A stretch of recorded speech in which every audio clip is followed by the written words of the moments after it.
Jerusalem nom chu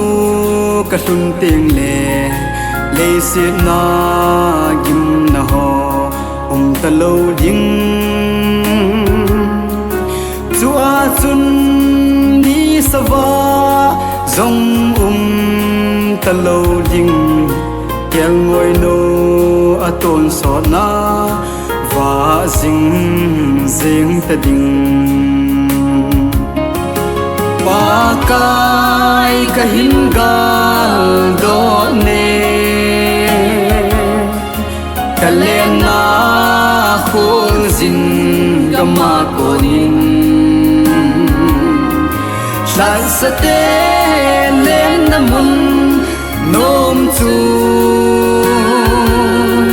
tun kal ka nga le nge zi opaka gol dei che masa len na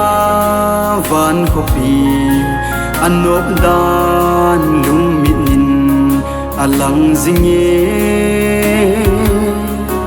ul do le si soka na talo ding ta san cha te a dingin ipana kim tan te pa kai ka hin gal do ne kalena khol zin gama ko nin san sa te len namun nom chu tun kal ka nga le nge zi opaka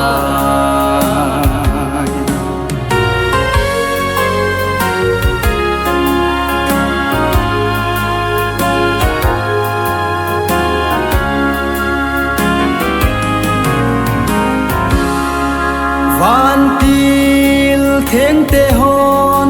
pakai a va choyun chung nung pen pathian chu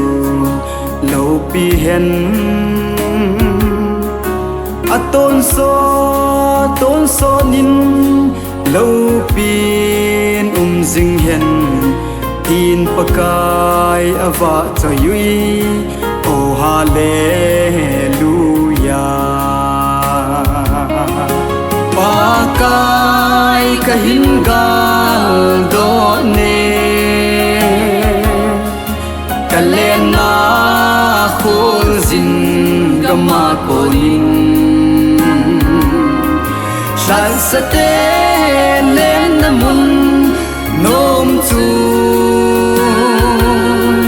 tun kal ka nga le nge zi opaka san sa te len namun nom chu tun kal ka nga le nge zi opaka